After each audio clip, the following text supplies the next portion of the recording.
जय जिनेंद्र दोस्तों, जैन पाठशाला आपका स्वागत करता है। इस वीडियो में हम चक्रवर्ती के बारे में समझेंगे। चक्रवर्ती कौन होते हैं, उनकी क्या विजय पद्धतियाँ होती है, उनके 14 रत्न, उनकी 9 निधियाँ एवं उनका बल, उनका भोजन आदि के बारे में हम समझेंगे। तीर्थंकर की तरह जिन जीवों ने पूर्व भव में चक्रवर्ती प्रायोग कर्म का उपार्जन कर रखा हो, वे जीव प्रथम नरक एवं 81 जाति के देवों यानी 15 परमाधामी और 3 किल्विषिक को छोड़कर यानी कुल 82 द्वारों में से किसी स्थान से च्यव कर मनुष्य भव में चक्रवर्ती पद प्राप्त करते हैं। चक्रवर्तियों की विजय पद्धति। चक्रवर्ती पहले मध्य खंड को साधता है, फिर चक्रवर्ती के सेनापति रत्न द्वारा सिंधु खंड को जीतता है। इसके बाद ग्रहानुप्रवेश नामक रत्न से वेतांग्य पर्वत का उल्लंघन कर मध्य खंड को विजय करता है। बाद में सिंधु खंड और गंगा खंड को साध कर अपनी राजधानी लौट आता है। गंगा खंड और सिंधु खंड की देवी गंगा और सिंधु देवी चक्रवर्तियों की सेविका बनकर हमेशा सेवा में रहती है। चक्रवर्ती का भोजन। चक्रवर्ती का भोजन कल्याण भोजन कहलाता है। इसके विषय में ऐसा कथन आता है, रोग रहित 1 लाख गायों का दूध निकालकर वह दूध 50,000 गायों को पिला दिया जाए, फिर उन 50,000 गायों का दूध निकालकर 25,000 गायों के पिला दिया जाए।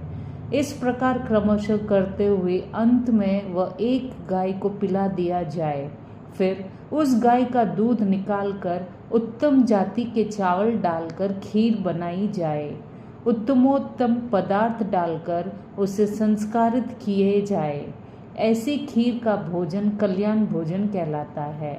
चक्रवर्ती और उसकी पटरानी के अतिरिक्त यदि दूसरा कोई व्यक्ति उस खीर का भोजन कर ले तो वह उसको पचा नहीं सकता और उससे उसको महान उन्माद पैदा हो जाता है। चक्रवर्ती का बल।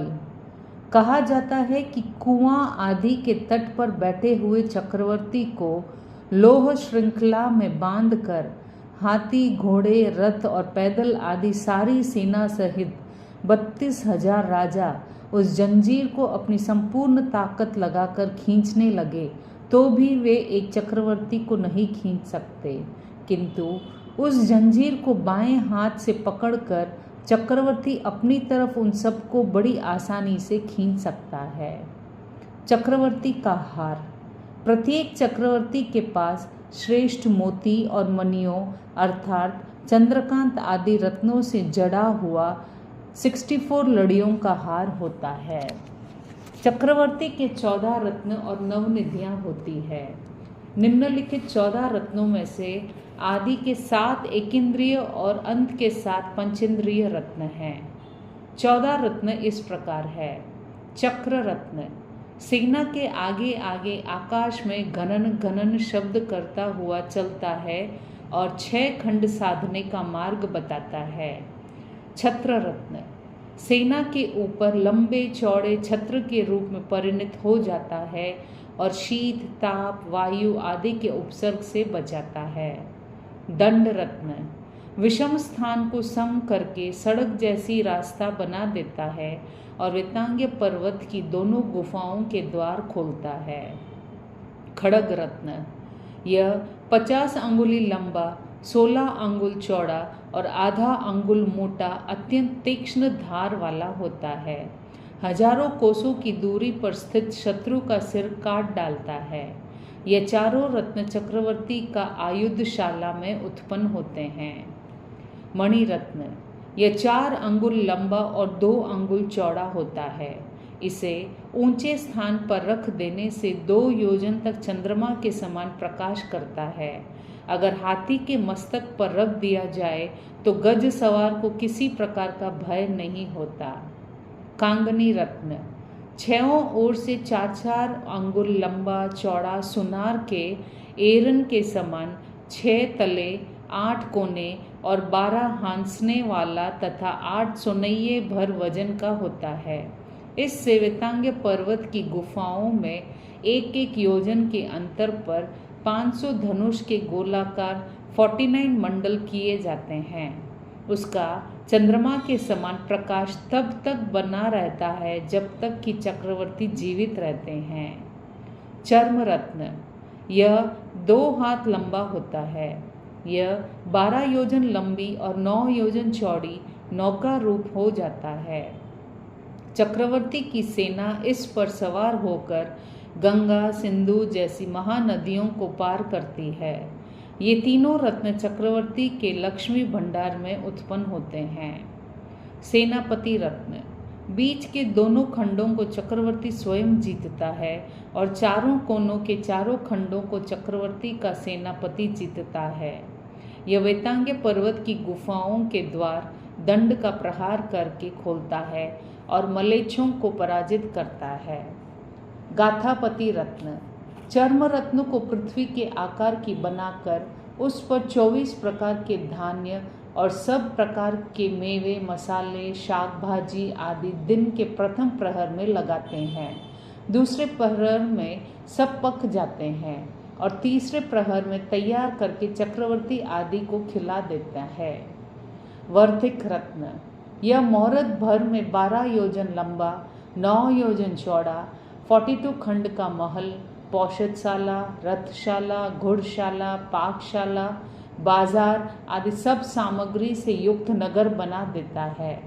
रास्ते में चक्रवर्ती अपने समस्त परिवार के साथ उनसे निवास करते हैं। पुरोहित रत्न, यह शुभ मुहूर्त बतलाता है। लक्षण, हस्तरेखा आदि सामुद्रिक व्यंजन यानी तिल, मस आदि, स्वप्न, अंग, स्फुरन आदि का शुभाशुभ फल बताता है। शांति पाठ कराता है। स्त्री रत्न, यह वेतांग पर्वत की उत्तर श्रेणी के स्वामी विद्याधर की श्रीदेवी नामक पुत्री होती है। अत्यंत रूपवती, सदैव कुमारिक के समान युवती रहती है। यह पुत्र प्रसव नहीं करती। इसका देहमान चक्रवर्ती के देहमान से 4 अंगुल कम होता है। अश्वरत्न, पूंछ से मुख तक 108 अंगुल लंबा, खुर के कान तक 80 अंगुल ऊंचा, क्षण भर में अभिष्ट स्थान पर पहुंचा देने वाला कमलपति नामक घोड़ा होता है। यह विजयप्रद होता है। गजरत्न, यह चक्रवर्ती से दुगुना ऊंचा होता है। महासौभाग्यशील, कार्यदक्ष और अत्यंत सुंदर होता है। यह अश्व और हाथी वेतांग पर्वत के मूल में उत्पन्न होते हैं। चक्रवर्ती इन 14 रत्नों के श्रेष्ठ पदार्थों के स्वामी होते हैं। नवनिधियाँ चक्रवर्ती की इस प्रकार होती है। नौसर्प निधि, इस नदी से ग्राम आदि बसाने की और सेना को पड़ाव डालने की विधि और सामग्री प्राप्त होती है। पंडुक निधि, इस निधि से तौलने मापने के उपकरण प्राप्त होते हैं। पिंगल निधि, इस निधि से मनुष्य और पशुओं से सब प्रकार के आभूषण प्राप्त होते हैं। सर्वरत्न निधि, इस निधि से चक्रवर्ती को 14 रत्न और सब प्रकार के रत्नों में जवाहरात की प्राप्ति होती है। महापद्म निधि, इस निधि से वस्त्रों की तथा उनको रंगने की सामग्री प्राप्त होती है। काल निधि, अष्टांग निमित्त संबंधी, इतिहास संबंधी और कुंभकार आदि के शिल्प संबंधी शास्त्रों की प्राप्ति इस निधि से होती है। महाकाल निधि, इस निधि से स्वर्ण आदि धातुओं की, बर्तनों की और नकद धन की प्राप्ति होती है। मानवका निधि, इस निधि से सब प्रकार के अस्त्र शस्त्र की प्राप्ति होती है। शंख निधि, धर्म, अर्थ, काम और मोक्ष के साधन बतलाने वाले शस्त्र की, प्राकृत, संस्कृत आदि संगीकरण, गद्य पद्यमय शास्त्रकारों की और सब प्रकार के वादित्रों की प्राप्ति होती है। यह 9 महानिधियों संदूक के समान 12 योजन लंबे, 9 योजन चौड़े और 8 योजन ऊंचे चक्र से युक्त गंगा और समुद्र के संगम के स्थान पर रहती है। जब चक्रवर्ती अष्टम तप करके इनकी आराधना करते हैं तब वहाँ उनके पैरों के नीचे आकर रहती है। इनमें से द्रव्यमय वस्तु तो साक्षात निकलती है और कर्मरूप वस्तुओं को बतलाने वाली विधियों की पुस्तकें निकलती है, जिन्हें पढ़कर इष्टार्थ की सिद्धि की जा सकती है। चक्रवर्ती की आयु पूर्ण होने पर अथवा दीक्षा लेने के बाद यह सब साधन अपने अपने स्थान पर चले जाते हैं। यह 14 रत्न और 9 निधियाँ 1,000 देवों से अधिष्ठित होते हैं। वे देव पूर्वकृत सब कार्य करते हैं। अन्य रिद्धियाँ इस प्रकार है। चक्रवर्ती के 2000 आत्मरक्षक देव होते हैं। 6 खंडों के 32,000 देशों में यानी 21 लाख कोसों में उनका राज्य होता है। 32,000 मुकुटधारी राजा उनके सेवक होते हैं। 64,000 रानियां होती है।